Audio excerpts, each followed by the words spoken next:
Hey everybody, this is Alexander. We're going to do the first espresso of the day. I got you up here nice and close. You can see what I'm doing here. Oh, nice. Okay. So this is our preheated portafilter. You take your collar. Here are my grounds. This is 18 grams of a mixture of Italian espresso roast specifically and Brazilian single origin. I like to combine them. I find that when you add the single origins into something more, I don't want to say generic, but a smoother blend, they can bring up the acidity level, and it can be quite a nice little hint to the smokiness of something like an Italian or a French roast. Okay. So I'm using my WDT tool here. It's just a bunch of needles. I could use a cork and some needles if I had one. Okay, that gets all the clumps out.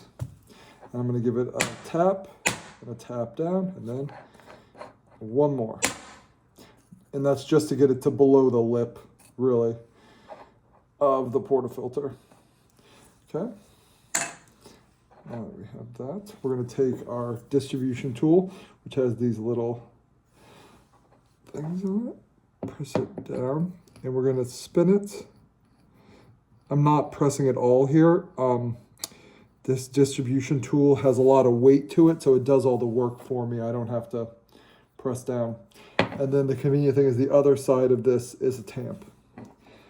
So put it in there. And then I'm going to give it just a light press because I'm using actually quite a bit of ground. 18 grams is 2 grams more than I typically use.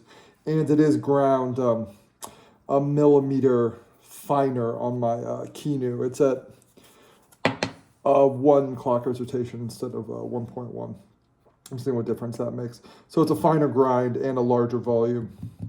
I'm hoping this provides more resistance. I was getting some spatter last time that I'm trying to avoid this time. So put it in here. Okay, we have the screen on it, very important. This is your portafilter. It's essentially the brew, or this is the portafilter. This is the brew head. It's the portafilter.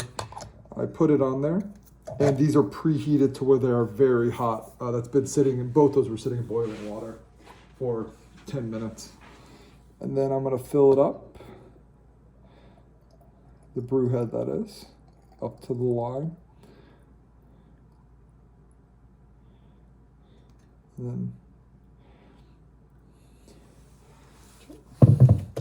I try not to pour right down the middle so it doesn't disturb the coffee bed. And then here's my pressure gauge. Last time I did just a full ramp up on the pressure and it was sputtering a lot. So this time I'm gonna do what I normally would do, which is get it up to 3 to 5 bars, wait for some droplets of espresso, plateau it there for a moment, and then ramp it up to 8 to 10. And then that should reduce some of the spattering. That's also probably going to be reduced by the larger dose I'm using this time. The 2 extra grams should slow down the water flow. But here we go.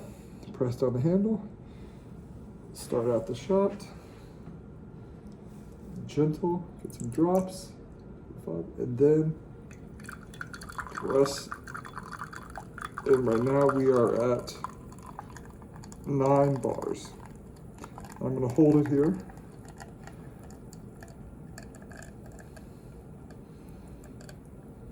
Just holding it right at 9 bars. And it's important that when you're ready to let off the pressure, you don't just let the handle go. You relieve some of the pressure first. So I'm slowly letting off. And we're under 5 bars now. We're at 3, and then 2, and then 1. And then I just let off the handle. Your second espresso cup. This is just one I use for dripping, so I don't have to clean up the drip tray ever. And there you go. That is your beautiful espresso.